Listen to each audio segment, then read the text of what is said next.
Hace 101 años, en un pequeño pueblo a unos cuantos kilómetros de Varsovia, nació mi papá. Y bueno, el 5 de agosto cumpliría precisamente 101 años. Así que he querido regresar a una de las historias que ha tenido más éxito en el blog. Curiosamente ha sido la más leída de todas y tiene que ver con lo que representa mi papá para mí. En su momento fue una historia que no a todo el mundo le gustó. Cuando lo escribí, mi papá ya tenía más o menos 10 años de haber fallecido y como que no estaba muy bien, porque no en todas las partes, como van a escuchar a continuación, hablo bien de él. Sin embargo, creo que pues todas las personas somos así, ¿no? Tenemos cosas buenas y tenemos cosas malas. Ahora entiendo que mi papá hizo lo mejor que pudo con lo que tenía a la mano, ¿no?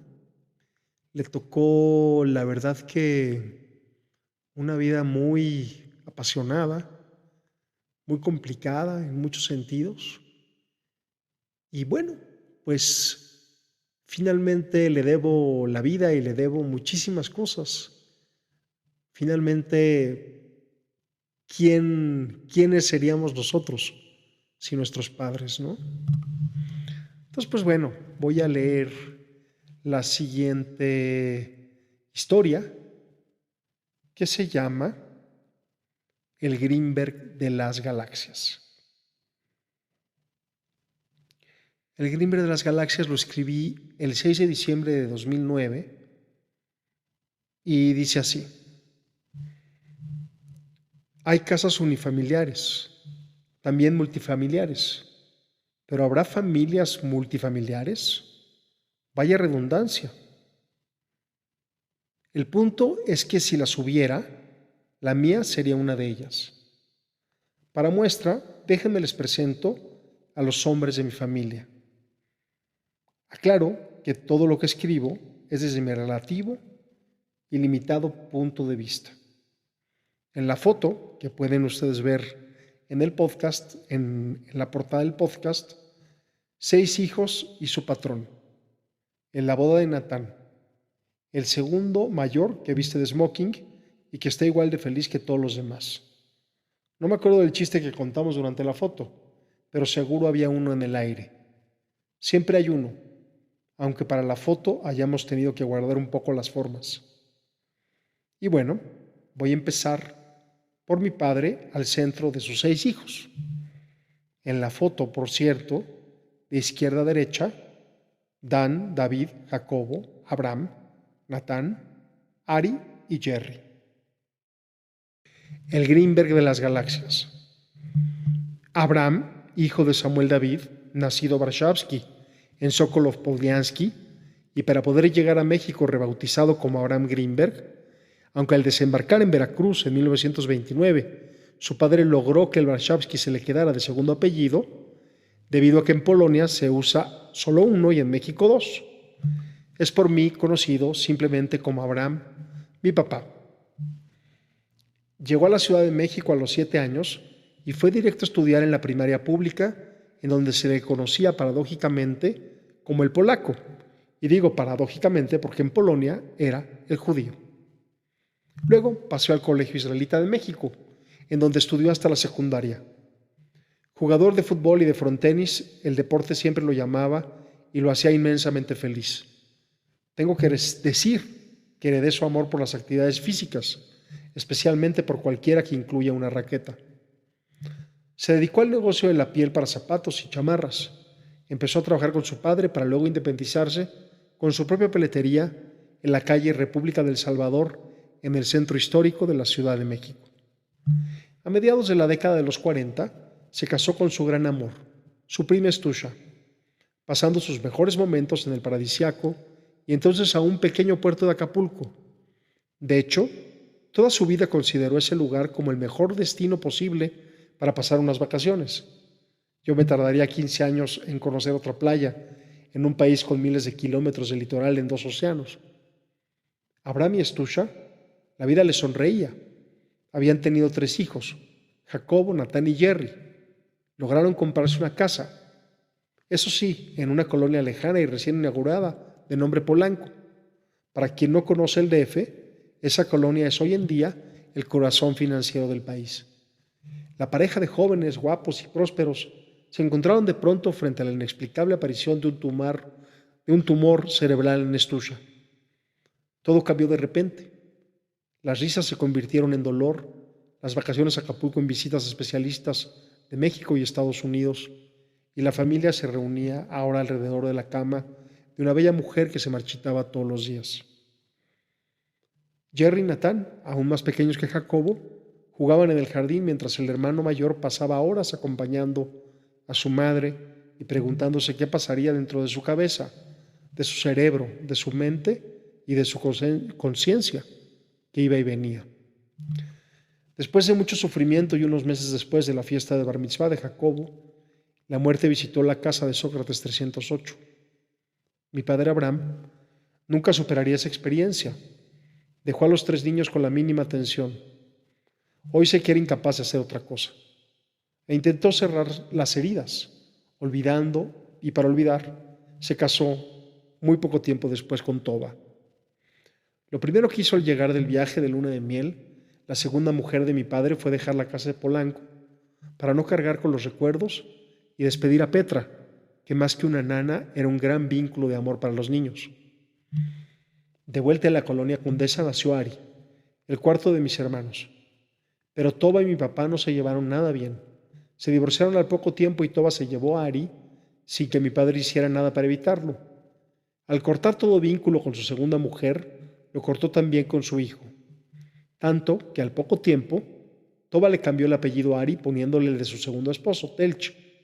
Por eso tenemos un hermano que no se apellida Greenberg. De nuevo solo, mi padre tardó poco en conocer a su tercera mujer, Kemi, mi madre, recién llegada de Beirut y rondando los 20 años. Mi mamá se enamoró de mi padre, que se aproximaba a los 50. Se casaron y nacimos Dani y yo. Pasaron unos años muy felices de vuelta en Sócrates 308.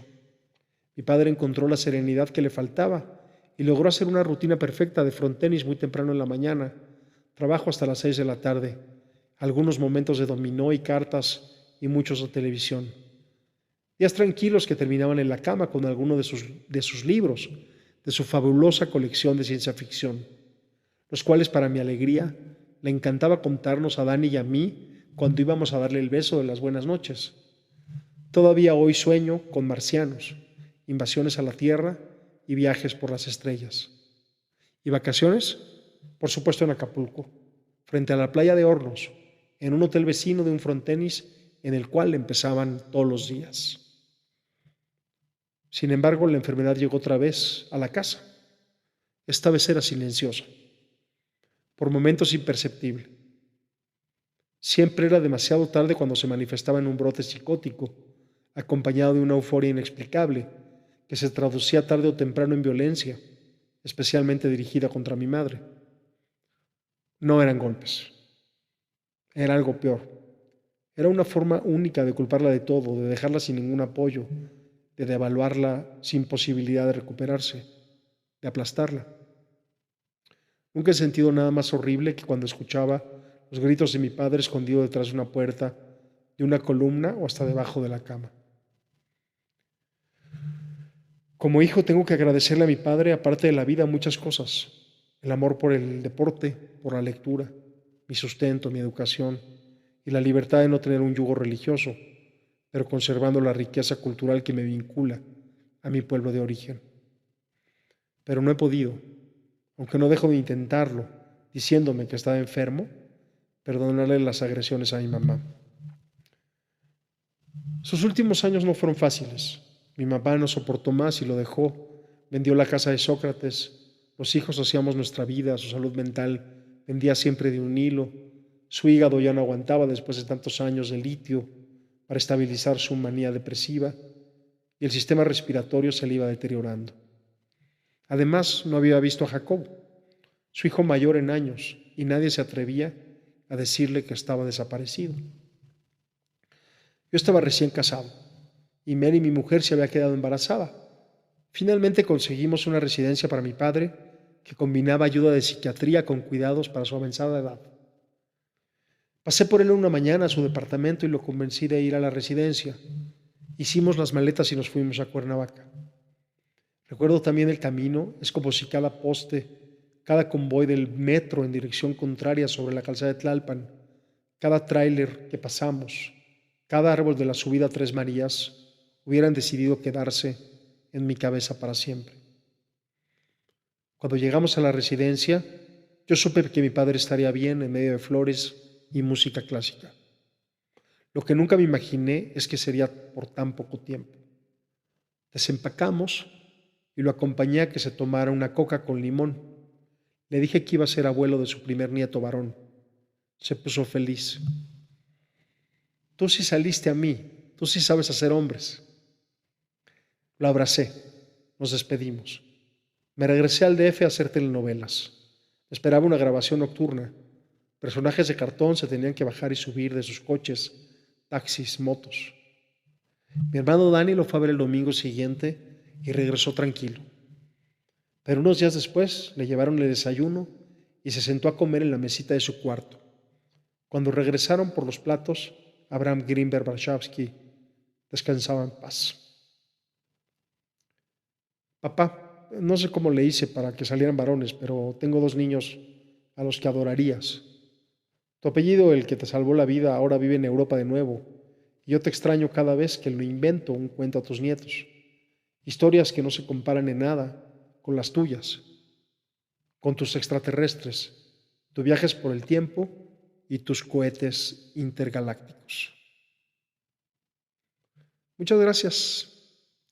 Este es el podcast Yo Somos, un homenaje a mi papá, Abraham Grimberg Warshawski, 101 años después de su nacimiento. Feliz cumpleaños, papá.